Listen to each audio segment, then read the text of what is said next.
दोस्तों स्वागत है आपका एक बार फिर इस यूपीएससी सफ़र में। फ्रेंड्स, मेरी एनसीईआरटी की सीरीज़ चल रही थी इकोनॉमिक की, जिसमें मैंने आप लोगों को प्रॉमिस कर रखा था कि 9 से लेकर 12th क्लास की मैं आपको एनसीईआरटी की सीरीज़ जरूर आपको कंप्लीट करके दूंगा। आज का जो टॉपिक ये है कि देखिए चैप्टर नंबर 6 रूरल डेवलपमेंट, और ये क्लास 11th का जो सीरीज़ में हम इसमें समरी देखने की जो ओवरऑल कोशिश करेंगे। देखिए रूरल डेवलपमेंट होता क्या है एक्चुअली, पहले तो मोटा मोटा समझते हैं, फिर बाद में इसके डेप्थ एनालिसिस करेंगे। देखिए रूरल डेवलपमेंट का मतलब, देखिए अगर सच बताएं तो यही है कि भाई रूरल का जो है विकास करना, ग्रामीण क्षेत्रों का विकास करना किसी भी चीज़ को लेके, चाहे वो आपका एग्रीकल्चर हो या फिर आपकी मार्केटिंग हो, स्टोरेज हो, ट्रांसपोर्टेशन हो। तो ये सब की चीज़ें ओवरऑल इकोनॉमिक्स फैक्टर हो या सोशल फैक्टर हो, कल्चर फैक्टर हो, इंस्टीट्यूशन फैक्टर हो, तो ओवरऑल यही है। यानी कि अगर बात करें रूरल डेवलपमेंट की, तो कहीं ना कहीं हमें ये चीज़ देखने को मिलती है कि इसकी कोई कोई सच बताए तो कोई यूनिवर्सल डेफिनेशन नहीं है। पहली बात तो क्लियर कर दें, क्योंकि अभी तक भी कोई इसकी डेफिनेशन अभी तक जो है अगर देखें तो नहीं आई है। सेट टू सेट मैं यहाँ पे यही कह सकता हूँ कि improve the quality of the life of rural people. चाहे किसी भी हालत में अगर रूरल डेवलपमेंट होता है तो कहीं ना कहीं अगर बात करें तो improvement of the quality of life और रूरल पीपल का होना जरूरी चाहिए, क्योंकि ग्रामीण क्षेत्र के जो लोग होते हैं ज़्यादा मेहनत करते हैं, और कहीं ना कहीं इनको जो है अगर बात करें तो इनकी जो क्वालिटी होती है वो लाइफ की कहीं ना कहीं इंप्रूवमेंट जरूर होनी चाहिए। यही बेसिकली देखा जाए तो रूरल डेवलपमेंट का मकसद यही होता है।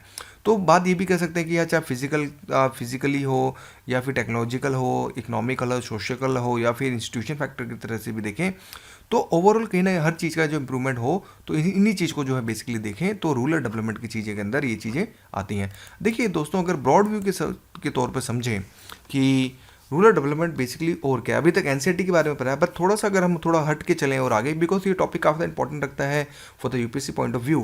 तो इसके अंदर ब्रॉड व्यू की तरफ देखें तो देखिए कहीं ना कहीं इफेक्टिव डेमोक्रेसी बॉडीज़ आज के समय देख रहे होंगे, जैसे कि हर एक क्षेत्र के अंदर मोस्टली नगर निगम होते हैं, नगर निगम या फिर नगर पालिका होती है, तो उनको कहीं ना कहीं इफेक्टिव बॉडीज़ की तरफ भी देखना, यानी कि उनको और ज़्यादा सशक्तिकरण करना ताकि और मजबूती के साथ काम करें, ताकि ऑटोमेटिक जब गवर्नमेंट की चीज़ें जब इंप्रूव होगी तो डेफिनेटली फिर कहीं ना कहीं वो भी चीज़ें जो हैं वो गाँव की तरफ आगे आएंगी, और वहीं कहीं ना कहीं गाँव का भी जो है यानी कि रूरल एरिया का भी कहीं ना कहीं हमें डेवलपमेंट हमें देखने को मिलेगी। Side to side local capacity investment, basic infrastructure, social service, justice in equity, security, dealing with the injustice of the past and ensuring the safety and security of the rural population, साथ में specially that of women's. देखिए कहने का तात्पर्य simple सा यहाँ पे यही है कि सोशल सर्विस हो, जस्टिस, इक्वलिटी हो, ये कहीं ना कहीं अगर बात करें ब्रॉड व्यू की तरफ तो ये चीज़ हमें ये चीज़ें जो है इशारा करती हैं। साइड टू साइड ये भी कह सकता हूँ कि साइड टू साइड सेफ्टी और सिक्योरिटी की तरफ भी रूरल जो पॉपुलेशन का ध्यान रखना चाहिए, चाहे वो हेल्थ सेक्टर में हो, चाहे सिक्योरिटी सेक्टर में हो, या फिर एजुकेशन सेक्टर में भी हो। और साइड टू साइड उनके जो भी आर्थिक क्रियाएं जो चलती हैं, चाहे वो एग्रीकल्चर हो, चाहे मार्केटिंग हो, जो भी उनकी छुटपुट क्रियाएं चलती हैं उन पर भी जो है ज़्यादा से ज़्यादा अगर हम उसमें भी जो है इस पर भी जो है डेवलपमेंट होनी चाहिए, और specially for the womens as well as, कि वुमेन्स से रिलेटेड भी कहीं ना कहीं हमें दो पक्ष भी देखने को यहाँ पे मिलते हैं। अगर बात करें ऑब्जेक्टिव्स की, तो देखिए दोस्तों objective of the rural development का मतलब यही है कि देखिए increasing productivity of the agriculture, चाहे एग्रीकल्चर की जो प्रोडक्टिविटी बढ़ानी चाहिए, generating alternative means of the livelihood in the rural sectors, कि कहीं ना कहीं जो अल्टरनेट जो अब ऐसा तो नहीं कि सभी के सभी लोग एग्रीकल्चर सेक्टर्स में ही घुसे रहते हैं, पर कुछ लोग जो ऐसे भी होते हैं जो कहीं ना कहीं अल्टरनेटिव काम्स भी करते हैं, जैसे लाइक पशुपालन हो गया, या फिर और चीज़ें होंगी जो अल्टरनेट, ऐसे किसी ने शॉप खोली या फिर कोई और छोटे मोटे काम कर लिए, तो कहीं ना कहीं अल्टरनेट जो एक्टिविटीज़ होती हैं उसकी तरफ भी जो है कहीं ना कहीं बात करें रूरल डेवलपमेंट में जनरेटिंग होना चाहिए, कि इन चीज़ों का भी जो है बेसिकली देखें तो विकास होना चाहिए। इसी तरह promoting education and the health facility in the rural area as well as, एक ज़्यादा जो है अगर बात करें तो कहीं ना कहीं एजुकेशन और हेल्थ से रिलेटेड भी ये सारी चीज़ें जो है प्रमोट करनी चाहिए। तो ओवरऑल यही मतलब ये होता है, मीन्स इसके कहने तात्पर्य ये है कि कहीं ना कहीं ऑब्जेक्टिव से रिलेटेड ये चीज़ें हैं। देखिए की issue in the rural development में यही है कि देखिए सच बताएं तो ईच लोकेलिटी के अंदर डेवलपमेंट प्रोसेस होना चाहिए, प्रोडक्टिविटी ज़्यादा होनी चाहिए, ह्यूमन रिसोर्स इंक्लूडेड। अगर बात करें रूरल डेवलपमेंट का भी कहीं ना कहीं देखना है तो ह्यूमन रिसोर्स इंक्लूड लिटरेसी होना चाहिए, कि स्पेशली अगर आज के समय देखें तो रूरल डेवलपमेंट के अंदर जो लिटरेसी पावर बहुत कम है, तो इसके लिए भी कहीं ना कहीं विकास करना चाहिए। साइड टू साइड जो भी एग्रीकल्चर से रिलेटेड जो भी चीज़ें मार्केटिंग बेस पे आपने देखा होगा, किसान को मंडी तक सामान बेचने में काफ़ी ज़्यादा दिक्कतें आती है। अगर मंडी में अगर सामान बिक भी जाता है तो कहीं ना कहीं उसको फिर वो ढंग के जो है कीमतें नहीं मिल पाती। जैसे एग्जांपल के तौर पे देख सकते हैं कि कुछ महीने पहले एमपी के अंदर 1 रुपये किलो टमाटर बिका है। अब आप ये सोचिए 1 रुपये किलो टमाटर बिकना एक किसानों के साथ भद्दा मजाक ही होगा, और से ज़्यादा कुछ नहीं होगा। ये 1 रुपये किलो टमाटर अगर आप कोई आदमी बेच रहा है तो मंडी के अंदर उसका प्राइस है, तो वाकई किसानों के साथ मजाक ही हो रहा है और कुछ नहीं है। तो खैर, तो गाइज इस वजह से मार्केटिंग जो कैपेसिटी को बिल्डिंग करना, ताकि उनकी जो इनकम और जो उनके प्रोडक्ट्स हैं वो जो अच्छे से बिक सकें। Set to set diversification of the crops, कि भाई ऐसा नहीं कि जस्ट एक ही क्रॉप उगा रहे हैं, कोई और भी जो क्रॉप्स में कहीं ना कहीं हमें चेंजेस देखने को मिलने चाहिए, ताकि जो उनके रिड्यूस जो रिस्क हो वो भी कम से कम होने चाहिए। देखिए दोस्तों, डाइवर्शन माने ये होता है कि देखिए एक खेत में ही मान लीजिए एक जगह वीट उगा दिया, एक जगह राइस उगा दिया, मैं एग्जांपल के तौर पर बता रहा हूँ, और साइड टू साइड एक जैसे कि लेट सपोज कुछ और उगा दिया, तो मीन्स अगर लेट सपोज कोई एक फसल को कीड़ा खा जाता है तो कम से कम 2 फसलें रहती हैं, तो जिस वजह से कहीं ना कहीं एक सेफ्टी बनी रहती है एक उसकी किसान की। तो जिस वजह से मैं ये कह सकता हूँ कि reduce risk of the production भी होता है। इसी तरह आपका और भी सारी सारी चीज़ें होती हैं, जैसे कि alternate means of the sustainable life other than the crop cultivations, कि और भी प्रोडक्ट्स को रिलेटेड और भी चीज़ें करना, लाइक मुर्गी पालना, पशुपालन पालना, ये सारी सारी चीज़ें ओवरऑल हमें रूरल डेवलपमेंट के अंदर चीज़ें देखने को मिलती हैं। साइड टू साइड ये भी चीज़ें देखने को मिलता है कि देखिए कि आज के समय का लेटेस्ट ट्रेंड देखें तो promotions of the organic farming, कि इसके ऑर्गेनिक फार्मिंग हम और डेप्थ में चलेंगे अंदर। देखिए ऑर्गेनिक फार्मिंग आज के समय एक बहुत अच्छा मुद्दा, इन द सेंस ये कह सकते हैं कि बहुत अच्छा एक इन्वायरमेंट फ्रेंडली टाइप की चीज़ें हमें देखने को मिलती है, जिसके अंदर हम प्योर ग्रीन मैन्योर जो हम यूज़ करते हैं, तो और लॉन्ग टाइम के लिए भी है, लेबर इंसेंटिव्स भी है, तो ये सब चीज़ें हमें देखने को मिलती हैं। साइड टू साइड एक ऑनेस्ट सिस्टम होना चाहिए लैंड रिफॉर्म का, जो आज के समय में देखने को मिलता है कि जो चीज़ें हैं, जो ऑनेस्ट सिस्टम हमारी तरफ से जो है देखने को मीन्स होना चाहिए। Development of the human resources like health और addressing both sensitization of the public health, कहीं ना कहीं डेवलपमेंट होना चाहिए ह्यूमन रिसोर्सेज का, लाइक हेल्थ से रिलेटेड या फिर बात करें सैनिटेशन के लिए या फिर पब्लिक हेल्थ से रिलेटेड, और कहीं ना कहीं एक बात करें तो लिटरेसी, एजुकेशन और स्किल डेवलपमेंट को भी जो है प्रमोट करना चाहिए। अगर ब्रॉड व्यू देखने की कोशिश करें थोड़ा सा, तो देखिए दोस्तों, rural development the human dimensions की तरफ अगर बात करें तो डेमोग्राफी हो गया, एजुकेशन हो गया, सोशल सेक्टर हो गया, कल्चर हो गया, अर्बन लाइफ स्टाइल हो गया, तो ये कहीं ना कहीं रूरल डेवलपमेंट भी चीज़ें आ सकती हैं। अर्बन लाइफ स्टाइल ये नहीं कि जरूरी नहीं कि ढिंचैक वाली लाइफ अर्बन जो स्टाइल सिर्फ अर्बन के प्लेस में होती है। आज के समय गवर्नमेंट जो है रूबन लेके आई, रूबन मिशन लेके आई, तो रूबन मिशन में भी ओवरऑल हमें ये चीज़ें देखने को मिली है कि कहीं ना कहीं एक एरिया बनाया जाए, ताकि उसमें सारी सारी फैसिलिटी जो एक तरह से अर्बन एरिया के अंदर हो रही है वो भी कहीं ना कहीं गवर्नमेंट की तरफ मिलनी चाहिए। इसी तरह अगर बात करें इकोनॉमिक डायमेंशंस में, तो देखिए कहीं ना कहीं agriculture, forestry, rural industry, service, tourism, new economy, तो ये सब चीज़ें हम जो है रूरल डेवलपमेंट के अंदर सारी सारी चीज़ें देख सकते हैं। दोस्तों बेसिकली मैं आप लोगों को ये वास्ट व्यू बता रहा हूँ ताकि आप लोगों को ये चीज़ें समझ आ जाएँ कि एक वास्ट एंगल्स भी रूरल डेवलपमेंट के क्या क्या हो सकता है। ज़रूरी नहीं कि एनसीईआरटी में ही सब कुछ है, एनसीईआरटी के बाहर से भी आप थोड़ा सा अगर आप सर्च करेंगे तो आपको काफ़ी सारे जो है आपकी जो चीज़ें हैं आपको जो है मिल सकती हैं। इसी की जैसे दोस्तों, जैसे कि और चीज़ हम देखने की कोशिश करते हैं कि लाइक देखिए अगर मैं बोलूँ तो इसके अंदर हमें जैसे कि देखिए साइंस एंड टेक्नोलॉजी के अंदर हम बात करें तो biotechnology, IT, internet, other trends, ये भी सारी सारी चीज़ें कहीं ना कहीं हम रूरल डेवलपमेंट के अंदर हम चीज़ें लगा सकते हैं। इसी जैसे रिसोर्सेज एंड इन्वायरमेंट के लिए pollution, biodiversity, degradation, land coverage, land cover change, fragmentations, तो कहीं ना कहीं पोल्यूशंस को हमें और कम करना चाहिए। रूरल डेवलपमेंट के अंदर भी कहीं ना कहीं पोल्यूशन में हमें थोड़ा देखने को मिलता है। बायोडाइवर्सिटी को कोई नुकसान नहीं होना चाहिए, डिग्रेडेशंस जो है बिल्कुल कम से कम करना चाहिए। इसी तरह लैंड कवर चेंज सबसे ज़्यादा करना चाहिए। तो ये सारी सारी चीज़ें ओवरऑल हमें देखने को मिलती है। पॉलिटिकल अगर बात करें कि इसके डायमेंशंस के अंदर देखिए फूड सेफ्टी, सब्सिडी, लॉबिंग, ये तो वैसे इंटरनेशनल स्टैंड्स की तरफ है, बट ओवरऑल अगर आप ये चीज़ें देखें तो कहीं ना कहीं चीज़ें हमें यहाँ पे पॉलिटिकल डायमेंशंस के लिए आपका PIR आ सकता है कि उसको भी ज़्यादा से ज़्यादा जो सशक्त करना चाहिए। तो ओवरऑल हमने अभी तक अगर बात करें तो रूरल डेवलपमेंट को समझने की कोशिश करिए। तो रूरल क्रेडिट, देखिए दोस्तों, क्रेडिट का मतलब होता है उधार लेना। अब आप समझ गए होंगे जब क्रेडिट लैंग्वेज आती है तो आप लोग भी समझ सकते हैं कि भाई अगर आप किसी से उधार लेते हैं तो क्रेडिट हो जाता है आपके लिए, आपको फिर चुकाना भी पड़ता है, कुछ तरह की थिंग्स देखने मिलती हैं।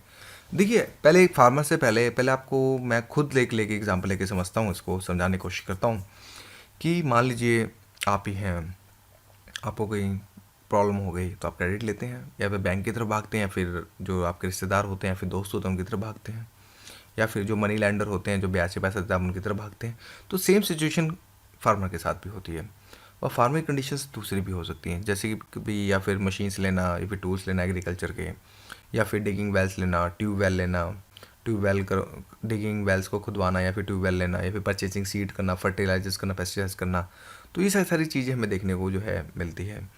और साइड टू साइड ये भी बोल सकते हैं कि कहीं ना कहीं farmer have to borrow to fulfil their needs during this period. और जब ये सोइंग से लेकर हार्वेस्टिंग तक का जब हाई टाइम होता है तो उस समय फिर जो रूरल जो किसान होते हैं वो कहीं ना कहीं इससे रिलेटेड जो है फिर बोरिंग करना स्टार्ट कर देते हैं। तो ओवरऑल अगर हम चीज़ों को समझें थोड़ा सा कि देखिए, अगर बात करें तो देखिए ये एक तरह से क्रेडिट लाइन है। अगर बात करें भाई, क्रेडिट लाइफ लाइन है किसानों के लिए कि भाई क्रेडिट लेना, भाई क्रेडिट लेना पड़ जाता है मजबूरी में, क्योंकि जब फार्मिंग एक्टिविटी करनी होती है तो ये सारी सारी चीज़ें कहीं ना कहीं मैंडेटरी भी हो जाती हैं। तो पर क्वेश्चन यहाँ पे ये है कि आखिर क्यों, आखिर क्या रीज़न्स हैं, आखिर फार्मर क्यों लेता है, क्या रीज़न। देखिए, हमारे देश के अंदर जो मैक्सिमम किसान हैं वो कम से कम स्मॉल और मार्जिनल लैंड होल्डर्स हैं। मींस वो लोग जिनके जिनके पास 2 एकड़ से कम ज़मीन है, मैक्सिमम किसान उसी की रेंज में आते हैं। अब देखिए 2 एकड़ के अंदर कितना गेहूँ निकलेगा, आप खुद सोचिए। कितने वीट्स प्रोड्यूस होंगे, कितने कुंटल वीट्स में, मैक्सिमम ज़्यादा तो नहीं होंगे। ऐसे तो नहीं कह सकता कि 100 कुंटल आपका गेहूँ वीट पैदा हो गया, नहीं, एक लिमिटेड होता है। मान लीजिए 20 कुंटल हो गया ज़्यादा, या फिर 30 कुंटल हो गया। मैं एक बात जैसे कि लॉजिकल बता रहा हूँ।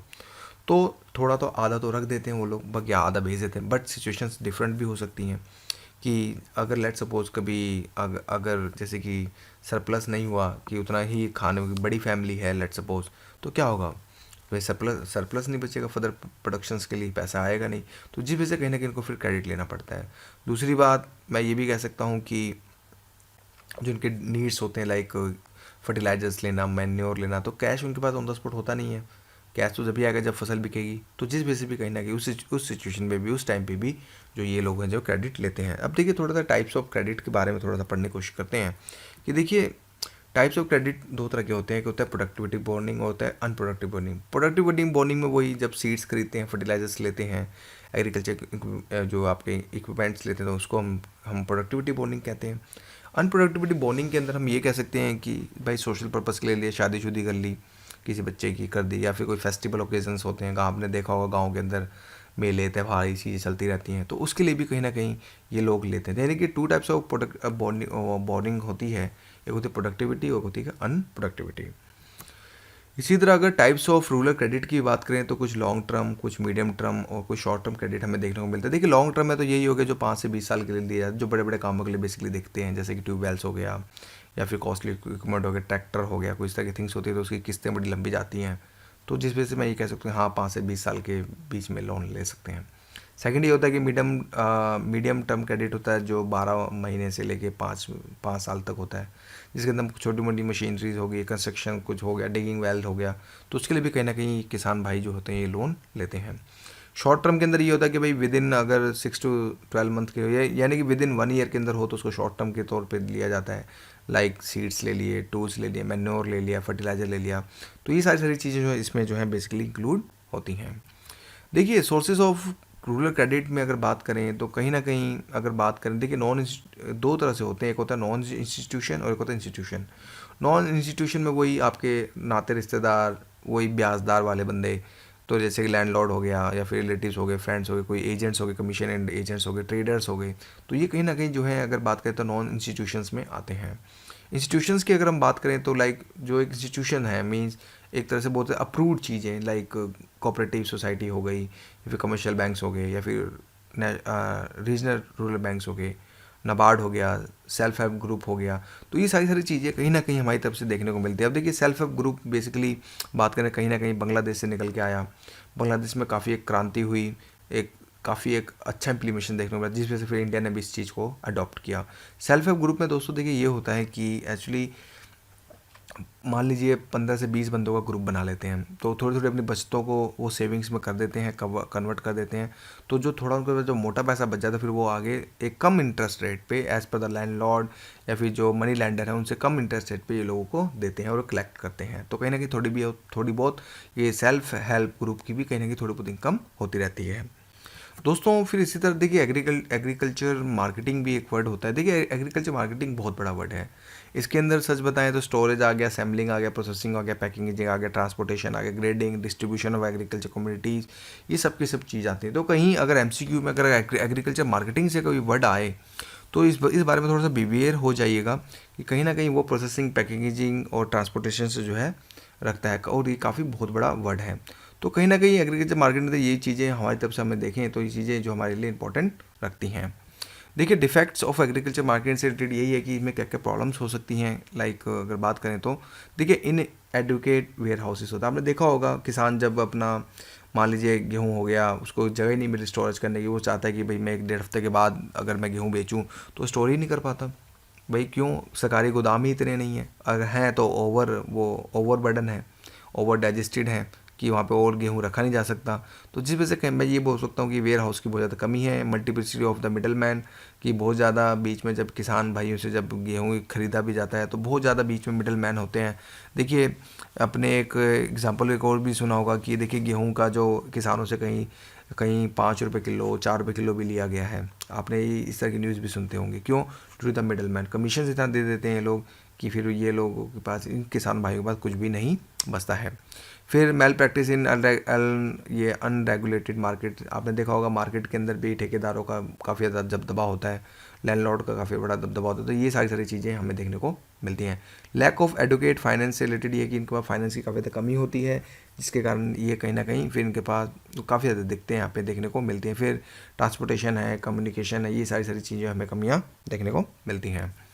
देखिए measures adopted by the government की अगर हम बात करें कि जैसे कि भाई क्या क्या इन्होंने इम्प्रूव द मार्केट सिस्टम के लिए ये किया कि देखिए रेगुलेशंस ऑफ द मार्केटिंग किया गया। अभी हाल ही में बात करें 2017 के अंदर भी काफ़ी ज़्यादा रेगुलेशंस किया गया। अब एक तरह से ई कॉमर्स की तरफ भी आगे बढ़े ये लोग, ई मार्केटिंग की तरफ, कि कोई भी किसान अपना डायरेक्ट बेच सकता है ई मार्केटिंग के through. Side to side cooperative agriculture marketing society लेके आए ये लोग। Provision of the warehousing facilities भी लेके आए, ठीक है भाई इस जगह इतने वेयर हाउस इन फ्यूचर में होंगे।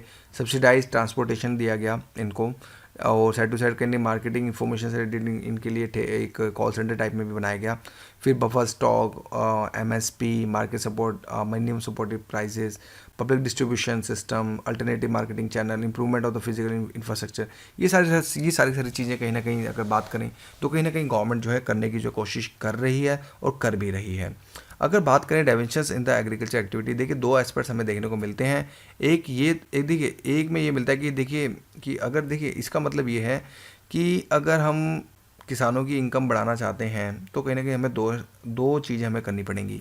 एक होता है diversions of the crop productions, means कहने का मतलब कि मल्टी क्रॉपिंग को लेके आना। कहीं ना कहीं मल्टी क्रॉपिंग से ये होता है कि कस्टमर के पास रिस्क कम हो जाता है, और अगर उसकी एक फसल बेकार भी हो जाती है तो कहीं ना कहीं उसकी दूसरी फसल भी तैयार रहती है, तो कहीं ना कहीं वो थोड़ा बहुत मैनेज कर लेता है। तो ये भी कह सकता हूँ कि एक तरह से बोल सकते हैं कि farming to the commercial farming, की कहीं ना कहीं कमर्शियल फार्मिंग की तरफ आगे बढ़ना ताकि इनको एक अच्छा से पैसा मिले। जैसे कि हमने मैं आपको एग्जांपल बताता हूँ। गुजरात के अंदर स्पेशल टाइप के आलू उगाए जाते हैं, स्पेशली फॉर द लेज़ के लिए, या फिर जो बड़े बड़े जो चिप्स के जो बड़ी बड़ी कंपनियां हैं उनके लिए स्पेशल आलू में उगाए जाते हैं। किसानों को भी डायरेक्ट फ़ायदा होता है। क्यों? उससे ये होता है कि उनको अच्छे रेट मिल जाते हैं, तो डायरेक्ट वो कंपनी से कांटेक्ट करते हैं, कंपनी वाले आके मॉनिटर करते हैं, सब कुछ उनको सब कुछ करते हैं, ये कॉन्ट्रैक्ट भी साइन होता है बाकायदा। तो जिस वजह से ये चीज़ें बहुत अच्छी भी हैं, किसानों को बहुत ज़्यादा फ़ायदा भी होता है। इससे देखिए ये भी रहता है कि देखिए lower the risk of the farming on the account of failure of the monsoon. अगर मानसून कहीं ख़राब क्रूब भी हो गया तो एक आधी फसल तो बची जाएगी। Side to side commercial farming से फिर ये रहता है कि इनको ज़्यादा अर्निंग होती है, और कहीं ना कहीं जो प्राइस में इनको जो है अच्छा ठीक ठाक इनको देखने को मिलता है। देखिए dimensions of the productivity activity में भी ये भी होता है कि देखिए crop farming to non farming area of unemployment, की कहने का तात्पर्य यही है कि देखिए डाइमेंशंस ऑफ प्रोडक्टिविटी एक्टिविटी में के अंदर और भी सारी चीज़ें हो सकती हैं कि like non farm area of the employment include में हो सकता है कि देखिए एनिमल हस्बेंड्री हो गया, फिशर्स हो गए, हॉरिकल्चर्स हो गए, cottage and house hold industries हो गई, इंफॉर्मेशन टेक्नोलॉजी से रिलेटेड सारी चीज़ होगी, यानी कि एनिमल हस्बेंड्री पशुपालन, फिशरी हो गई मछली पालन, आपका हॉरिकल्चर हो गया, आपकी जो भी बागवानी टाइप की चीज़ें हो रही हैं, कॉटेज और द हाउस होल्ड इंडस्ट्री, अगर इनकी तरफ भी कहीं ना कहीं किसानों को थोड़ा बहुत फोकस करना चाहिए। मीन्स एक अपनी साइड टू साइड इनकम भी अगर बात करें तो कहीं ना कहीं थोड़ी बहुत बना के रखनी चाहिए। देखिए एडवांटेजेस इसमें ये होते हैं कि देखिए पहली बात तो एग्रीकल्चर पे जो डिपेंडेंसी होती है वो बिल्कुल ख़त्म हो जाएगी, जो रिस्क जो है वो कम होगा। फिर प्रोवाइड इकोलॉजिकल बैलेंस, कहीं ना कहीं ऐसा नहीं कि सभी लोग एग्रीकल्चर पे लगे हुए हैं, कहीं ना कहीं इकोलॉजिकल बैलेंस भी हमें देखने को मिलेगा। फिर कहीं ना कहीं एक सस्टेनेबल लाइवहुड भी हमें देखने को मिलेगा, जिससे कि लोगों की जो लाइफ काफ़ी ज़्यादा जो है इम्प्रूव होगी। अब आगे बढ़ते हैं दोस्तों, ऑर्गेनिक फार्मिंग की तरफ चलते हैं। देखिए ऑर्गेनिक फार्मिंग के अंदर ये होता है एक्चुअली कि इसके अंदर ये एक ऐसी खेती होती है जिसके अंदर इकोलॉजी पर्यावरण के ऊपर सबसे ज़्यादा फोकस किया जाता है कि पर्यावरण के ऊपर ज़्यादा नुकसान ना हो, यानी कि इलॉजिकल जो है आपका बैलेंस हमेशा से जो है बना रहे। कहीं ना कहीं सस्टेनेबल डेवलपमेंट की तरफ भी फोकस करता है ये। और कहीं ना कहीं अगर बात करें तो ग्रीन मैन्योर की यूज़ करता है, बायो फर्टिलाइजर यूज़ करता है, ऑर्गेनिक पेस्टिसाइड यूज़ करता है, जिससे कि जो केमिकल्स, हार्मफुल जो केमिकल्स जो अगर बात करें मिट्टी के अंदर मिल जाते हैं, उनको जो है कम से कम मिलाया जा सके, ताकि लोगों का जो स्वास्थ्य है ज़्यादा हार्मफुल ना हो और कोई ज़्यादा दुरुपयोग भी ना हो। एडवांटेज देखिए दोस्तों ये होता है कि देखिए इंटेंसिव प्रोसेस होता है, इसके अंदर लेबर बहुत ज़्यादा लगती है। और आज के समय इंडिया के अंदर अगर बोलें तो कहीं ना कहीं लेबर्स भी हमें एक ठीक ठाक एक रेशो में पाई जाती है। और जनरेट इनकम है, इनकम आज के समय ऑर्गेनिक फार्मिंग से ये होता है, इनके प्रोडक्ट्स महंगे होते हैं और कहीं ना कहीं एक एक्स्ट्रा इनकम की तरह आगे बढ़ने की जो है कोशिश करते हैं। सेट टू सेट हेल्थियर और टेस्टियर फूड भी होता है। ऑफ कोर्स जब हर चीज़ प्योर होगी तो डेफिनेटली इसका टेस्टियर भी होगा। फिर सॉल्व अनएम्प्लॉयमेंट प्रॉब्लम्स भी है कहीं ना कहीं ये, अगर जो लोग बेरोज़गार हैं उनके लिए कहीं ना कहीं ये सारी चीज़ें हमें देखने को मिलती है अनएम्प्लॉयमेंट से रिलेटेड। और कहीं ना कहीं अगर बात करें तो इन्वायरमेंट फ्रेंडली भी है, कि ऐसा नहीं कि कोई इसका नेगेटिव इम्पैक्ट इन्वायरमेंट की तरफ पड़ रहा है, तो ये एक बहुत अच्छी बात है। दोस्तों लिमिटेशंस ऑफ अगर बात करें ऑर्गेनिक फार्मिंग की, तो देखिए पहली बात तो इसकी जो अगर सच बताएं ना कि ईल्ड है इसकी बहुत कम है। अगर मॉडर्न फार्मिंग की अगर बात करें, मॉडर्न एग्रीकल्चर जो आज के समय लोग फर्टिलाइजर्स यूज़ करते हैं, इसकी पैदावार ज़्यादा नहीं होती है अगर कंपेयर करें। ये एक क्वेश्चन यूपीएससी के हिसाब से भी जो है अगर बात करें तो क्वेश्चन बन सकता है। फिर organic produce have shorter shelf life, कि इसके अंदर ये इसके जो ऑर्गेनिक जो फार्मिंग होती है, जो इसके जो प्रोडक्ट निकलते हैं वो कहीं ना कहीं शॉर्टर लाइफ के होते हैं, कि ऐसा नहीं कि एक लंबी लाइफ के लिए जीते हैं, नहीं, कहीं ना कहीं शॉर्टर लाइफ होते हैं एज़ कम्पेयर विद जब हम लोग जब नॉर्मल फार्मिंग करते हैं, तो उससे अगर हम कंपेयर करें तो हमें ये चीज़ हमें देखने को मिलती है। और side to side off season के अंदर एक लिमिटेड स्कोप है, कोई ज़्यादा खास स्कोप नहीं मिलता, क्योंकि हम चीज़ें ग्रीन ही मैक्सिमम चीज़ें हम नेचुरल ही यूज़ करते हैं इसके अंदर, तो हमें ये चीज़ें देखने को मिलती हैं। बट ऑर्गेनिक फार्मिंग में ये फ़ायदा है कि देखिए ये लेबर इंसेंटिव है, इसमें काफ़ी ज़्यादा लेबर की मेहनत पड़ती है, तो कहीं ना कहीं इंडिया के लिए काफ़ी एक यूज़फुल भी है।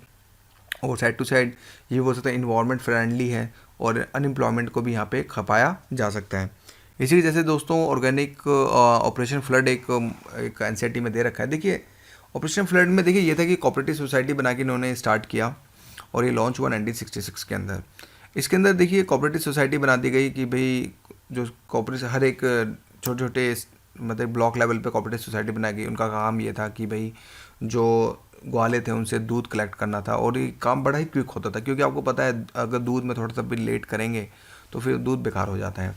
तो ये कोऑपरेटिव सिस्टम लेके आए, और इन्होंने इसका जो नाम दिया वो दिया ऑपरेशन फ्लड। तो इससे फिर देखिए फिर यही हुआ कि देखिए इंक्रीज़ हुआ इनकी सेल की, दूध भी अच्छा मिलने लगे, इनको पैसे भी अच्छे मिल गए। तो कहीं ना कहीं अगर बात करें तो मिल्क के अंदर एक बहुत तगड़ा एक इन्फ्लुएंस देखने को मिला। 4 गुना अगर बात करें तो कहीं ना कहीं हमें दूध का एक रेशियो देखने को मिला। और आज के समय बता दें कि यूएन से भी ज़्यादा जो है, यूएन की रिकमेंडेशन से भी ज़्यादा हमारे इंडिया के अंदर जो दूध लोग पीते हैं। तो कहीं ना कहीं अगर बात करें तो ये एक बहुत सक्सेसफुल था। आज के समय काफ़ी एरिया में भी चल भी रहा है, स्पेशली गुजरात के अंदर ये बहुत ज़्यादा जो है सक्सेसफुल रहा है। दोस्तों आगे बढ़ते हैं, थोड़ा सा बेसिक कंसेप्ट्स की तरफ थोड़ा सा आगे बढ़ने की जो है कोशिश करते हैं कि बेसिक कंसेप्ट्स में रिलेटेड हमें क्या क्या चीज़ें देखने को मिल सकती हैं। देखिए बेसिक कंसेप्ट्स में यही है कि देखिए लेबर फोर्स क्या होता है। देखिए labour force is refer to the actual member of the people available for the work. Labour force का मतलब ये है कि जो ऑन द स्पॉट जो पीपल अवेलेबल है फॉर द वर्क के लिए, तो उसको हम लेबर फोर्स कहते हैं। नॉन फार्म सेक्टर्स में हम ये कह सकते हैं it refer the job in the government. Like देखिए नॉन फार्म सेक्टर्स की वो जो एग्रीकल्चर डिपार्टमेंट में नहीं लगे हुए हैं, बाकी अदर सेक्टर्स में लगे हुए हैं। और लेबर इंसेंटिव प्रोसेस में ये होता है कि देखिए its refers to the process और industry that required large amount of the labour to produce its goods. कि देखिए लेबर इंसेंटिव में ये होता है कि जहाँ पे ज़्यादा चीज़ों की जो है खपत हो लेबरों की, तो उसी को हम कहते हैं कि लेबर इंसेंटिव प्रोसेस। तो गाइज आई होप रात के कुछ समाचार हो रहे हैं मॉर्निंग के, और कि मेरा भी ये सच बताएं काफ़ी दिक्कत हो रही है, बट कोर्स कंप्लीट करना बहुत ज़रूरी है। जिससे एनर्जी थोड़ी डाउन होगी तो माफ़ कर दीजिएगा। बट फाइनली चैप्टर हमारा कंप्लीट हुआ, और नेक्स्ट वीडियो में हम जल्दी मैं पोस्ट करूँगा। तो guys thank you for watching my video.